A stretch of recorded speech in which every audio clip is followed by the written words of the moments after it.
आणि आता घेणार आहोत विविध क्षेत्रातील महत्त्वाच्या बातम्यांचा वेगवान आढावा महाफास्ट 100 बातम्यांमधून।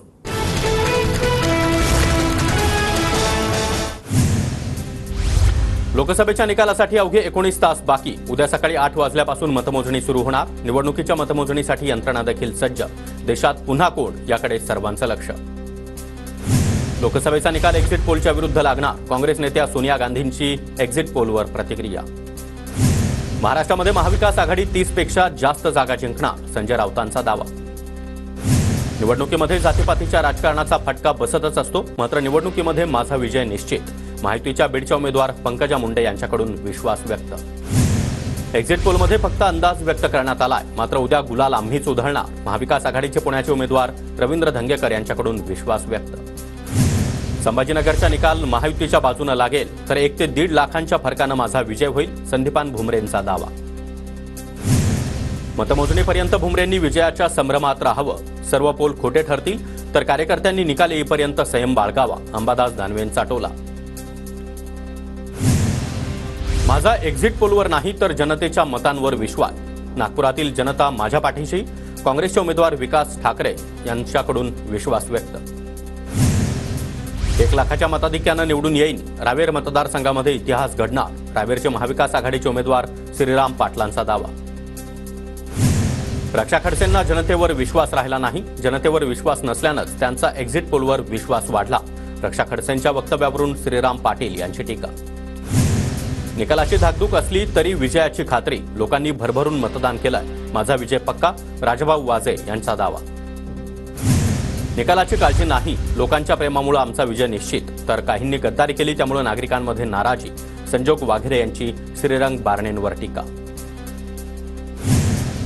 निकाल आमच्याच बाजूने लागणार, वर्धा लोकसभेमध्ये राष्ट्रवादी काँग्रेसचा झेंडा फडकणार। वर्धा लोकसभेचे महाविकास आघाडीचे उमेदवार अमर काळेंचा विश्वास। माझा प्रत्येक कार्यकर्ता उद्या दिवाळी साजरी करणार, 100% माझा विजय होणार। महाविकास आघाडीचे उमेदवार निलेश लंके यांच्याकडून विश्वास व्यक्त। बीडच्या परळीतील गोपीनाथ गडावर पंकजा मुंडे यांच्याकडून गोपीनाथ मुंडेंना अभिवादन। भाजपचे दिवंगत नेते गोपीनाथ मुंडे यांचं आज 10वं पुण्यस्मरण। मला नव्हे तर समोरच्या उमेदवाराला निकालाची धाकधूक, फटाके महाविकास आघाडीच फोडणार। ठाकरे गटाच्या 17 ते 18 जागा निवडून येणार।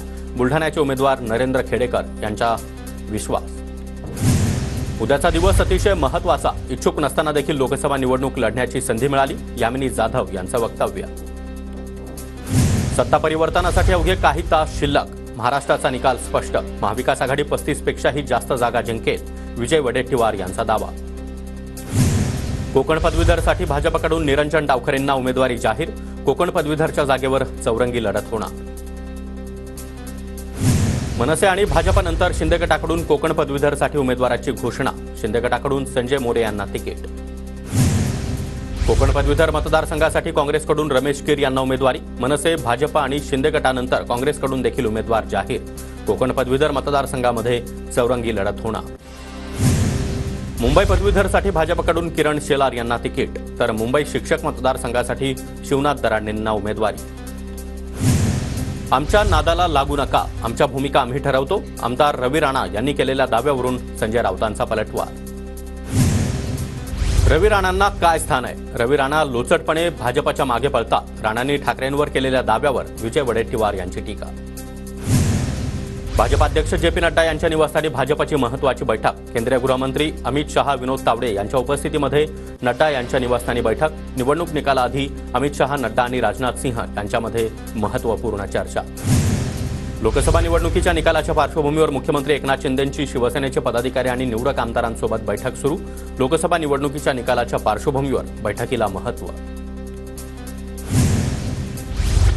जयंत पाटील यांच्याकडून कार्यकर्त्यांना सतर्क राहण्याचं आवाहन, सत्ताधाऱ्यांकडून दिशाभूल करत मतमोजणी प्रक्रियेमध्ये फेरफार केला जाण्याची दाट शक्यता। मतमोजणी संपेपर्यंत संयम ठेवा, सतर्क रहा, जयंत पाटलांच्या पत्रातून कार्यकर्त्यांना सूचना। मनोज जरांगे यांच्या आंदोलनाचा मतदानावर काहीच परिणाम झाला नाही, राधाकृष्ण विखे पाटलांची मराठा आरक्षणाच्या आंदोलनावर भाष्य। भाजपवर बोलण्याआधी खडसेंनी त्यांचा पक्ष कोणता हे सांगावं, महाजनांनी एकनाथ खडसेंवर टीका केली आहे, तर राज्यामध्ये महायुती 35 पेक्षा जास्त जागा जिंकेल, महाजनांचा दावा। मुंबईच्या बोरिवलीमध्ये जितेंद्र आव्हाड यांच्या विरोधामध्ये रिपब्लिकन पार्टी आक्रमक, मनुस्मृतीच्या दहनावेळी आव्हाडांनी बाबासाहेबांचा फोटो फाडल्यानं त्यांच्या विरोधात आंदोलन। बिहारचे मुख्यमंत्री नितीश कुमार नरेंद्र मोदींच्या भेटीला निकालाच्या पार्श्वभूमीवर नितीश कुमार मोदींच्या भेटीसाठी दाखल. थोड्याच वेळात नितीश कुमार अमित शहांची देखील भेट घेणार. नाशिक शिक्षक मतदारसंघातून निवडणूक शुभांगी पाटील लढवणार. 5 तारखेला उमेदवारी अर्ज भरणार. सूत्रांची माहिती. तर नाशिकमध्ये ठाकरे गटाकडून संदीप गुळवे यांना उमेदवारी. राजेंद्र विखे नाशिक शिक्षक मतदारसंघाच्या निवडणुकीत आज अपक्ष उमेदवारी अर्ज दाखल करणार. ठाकरे गटाचे उमेदवार अनिल परब आज उमेदवारी अर्ज दाखल करणार. मुंबई पदवीधर मतदारसंघ निवडणुकीसाठी अनिल परब रिंगणार. आदित्य ठाकरे यांच्यासह अनेक महाविकास आघाडीचे नेते देखील अर्ज भरताना उपस्थित राहणार. वर्ध्यामध्ये 100 पेक्षा जास्त असंघटित कामगारांचा शरद पवार गटात प्रवेश. नितेश कराळे यांच्या नेतृत्वामध्ये पक्षप्रवेश. जिल्हाध्यक्ष सुनील राऊतांसह पदाधिकाऱ्यांची उपस्थिती.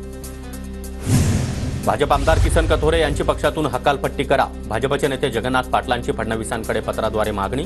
लोकसभेमध्ये भाजपचे उमेदवार कपिल पाटील यांना पराभूत करण्यासाठी किसन कथोरेंचे प्रयत्न. जगन्नाथ पाटलांचा आरोप. रायगडमध्ये निकालापूर्वीच सुनील तटकरे यांच्या विजयाचे बॅनर्स. जल्लोष तटकरे साहेबांच्या विजयाचा असा बॅनरवर आशय. कल्याण लोकसभेचे महायुतीचे उमेदवार श्रीकांत शिंदे यांचे बॅनर सोशल मीडियावर व्हायरल. खबर पक्की, हॅट्रिक नक्की, श्रीकांत शिंदेंच्या बॅनरवर उल्लेख.